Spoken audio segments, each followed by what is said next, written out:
Jackson Kafuzi agambire bo bwabire navugana habebembezi ba Chegegwa district abamagombora bakuru b'entebe ya kashatu bakuru baza sako za parish development meadow hamwe n'abemeruka ahambuga nkuru za district cy'abantu no basaba sente abantu ba Mukama hariho ikigambo bagamba ngo ebihemure ngundu imuhura kura bakukwasire ngo sabire 15 singo muri kikombo no kumanyana abantu kutunga sente za PDM beneficiaries ba PDM basheme kutunga sente za PDM bazitungire ninga tabakazitungire ibintu bijeho bwanyuma ya permanent secretary wa ministry za government z'ebyanga kwandikira ba DC ba town clerk hamwe n'abamagombora bona omwihanga ngo umuruka orakwatwa rukwiha center habantu omuntebekanisa ya parish development model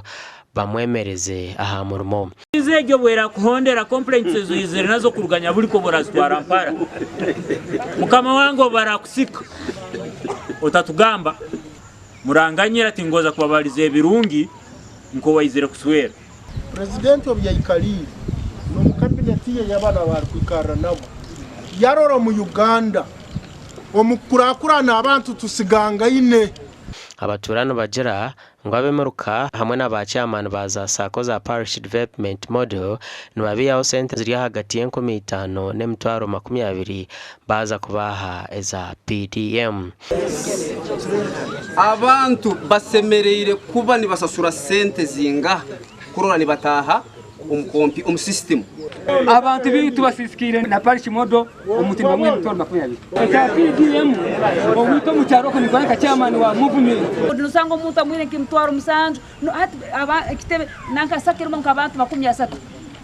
buli muntu mtware 5 calculate that money is it really worth it Robert Mugisa or commercial officer wa Chegegwa district na jangu no bukirabe kiringu hariho bitaro kugenda John PDM nkonka program eji iriyo negendo misho kane hwera abaturo kweho mbworo tahazim disbursement nko kweli ibira 2022 miliyoni 5 atana mukaga tukazihereza abandi gasha kwa Philip Murangira.